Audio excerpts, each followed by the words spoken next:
الذي خلق السماوات والأرض بقادر على أن يخلق مثلهم لله تعالى الفاتحة.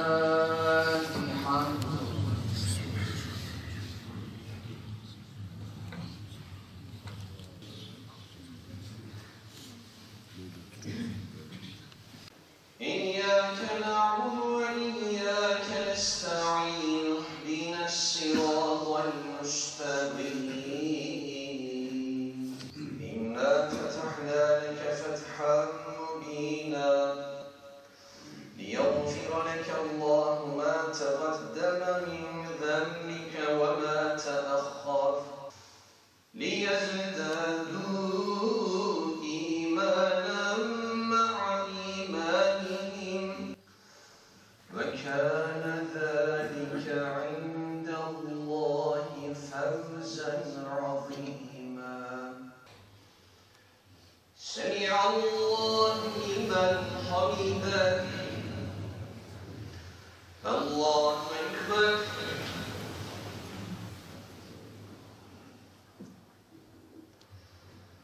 الله أكبر.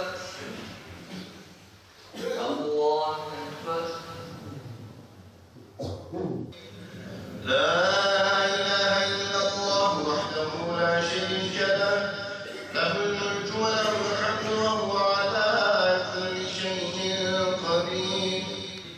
اللهم أجرني من النار. اللهم أجرني من النار. رب العالمين تعالى سأله الله أكبر.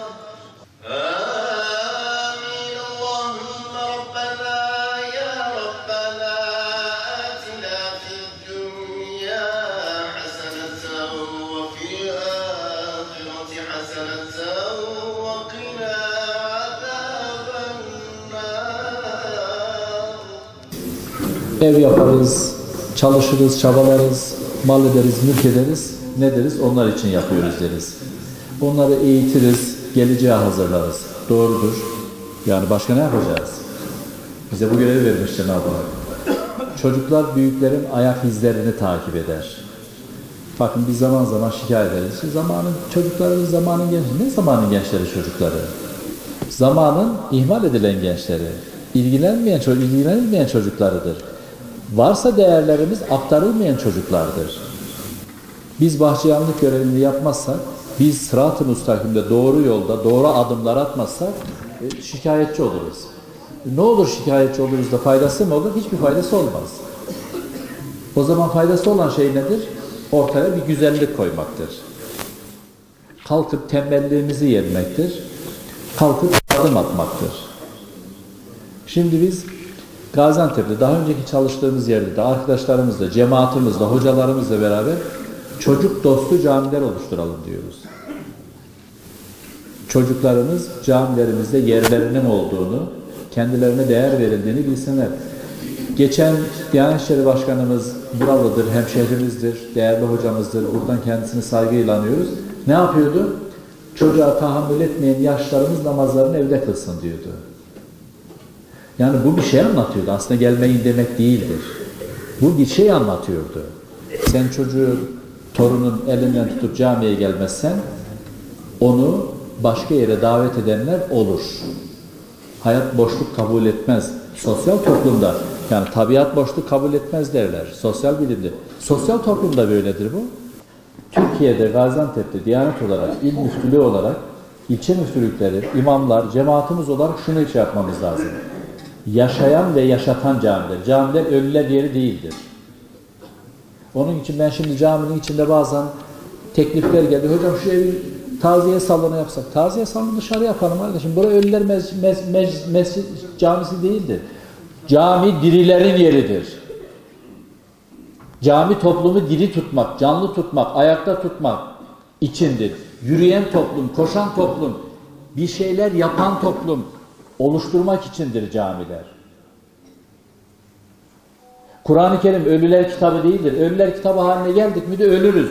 İşte bugün İslam alemi Kur'an-ı Kerim'i ölüler kitabı halinde anlamaya çalıştığı için perişan durumdayız. 2 milyar sayımızdan 2 milyonluk gücümüz yok gibi sanki dünyada. Ayakta olmak lazım. Diri camiler, yaşatan camiler, yaşayan camiler. Bunun için çocuklarımıza yönelik hizmetler, işte bunlar bunun için var. Başkası için değil, senin için, benim için, fert fert. Bakın Hazreti Peygamber Aleyhisselatü Vesselam'ın en önemli özelliklerinden biri nedir? Bizi Kur'an'a muhatap etmiştir. Müftülüğümüzle birlikte yürüttüğümüz bir çalışma. Yavrularımızın, çocuklarımızın camiye devamının sağlanması hususunda 40 gün boyunca camiye sabah namazına gelen çocuklarımızı ödüllendirmek, hediyelendirmek, onları teşvik etmek amacıyla yapılan bir faaliyet. Çok güzel bir faaliyet. Ben başta il müftümüz olmak üzere Şahime ilçe müftümüzü, emeği geçen hocalarımızı, cami cemaatimizi tebrik ediyorum. Yavrularımızı tebrik ediyorum. Onların vatanımız için, milletimiz için, milli ve manevi değerlerimize bağlı olarak yetişmesi açısından çok önemli bir proje olarak görüyorum. İnşallah müftülüğümüzle birlikte birçok ortak projeyi hayata geçireceğiz. Camilerimizin alt katlarının özellikle okuma salonuna çevrilmesi, kütüphaneye çevrilmesi, cemaatimizin ve bu mahallede yaşayan insanların sürekli olarak gelip burayı kullanması, yaşayan camiler haline dönüşmesi gerçekten çok önemli. Sayın Valimiz de bu konuyu destekliyor.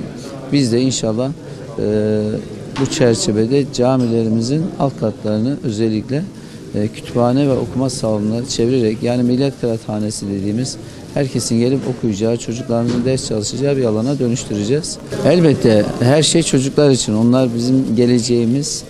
Onların buralara gelmesi, camileri çocukların sesiyle cıvıl cıvıl oluyor, neşe katıyor. Çocuklara kızmadan onları camiye teşvik etmek çok önemli. Ben tekrar emeğe geçen herkese çok teşekkür ediyorum. Bu programda birinci oldum. İlk önce camimizin imamı Mehmet Hoca'ya teşekkür ediyorum. Bize bu projeyi gerçekleştirdiği için. Bu proje sayesinde camiye geldik, ilim öğrendik, bilgiler öğrendik. Huzur bulduk, ruhumuz huzur buldu. Allah ondan razı olsun. İlk önce biz arkadaşlarımın arasında camiye gelip ilim öğreniyoruz. Camiye gelip huzur buluyoruz, namaz kılıyoruz, derslerimizi yapıyoruz. 32 farz ezberliyoruz, ayet hadis ezberliyoruz. Cami imamına teşekkür ederiz bunu yaptığı için.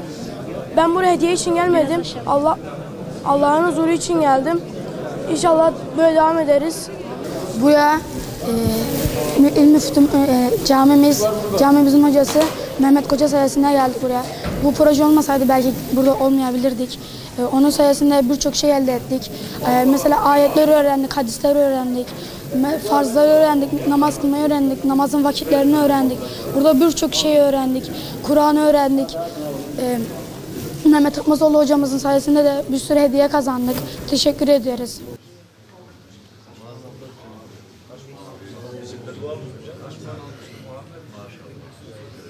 ...1518 puan anahtarı var. Bu çerçevede çocuklarımız puan topladılar. Başarıların devamını diliyoruz. Ahmet Çelik hocamı davet ettim. Hattab arkadaşımız. Bu camide sadece normal öğrenci çalışması, gençlik çalışması yok. Aynı zamanda 3 yıldan beri Diyanet Okuma Salonu dediğimiz DOS salonlar ki bunlar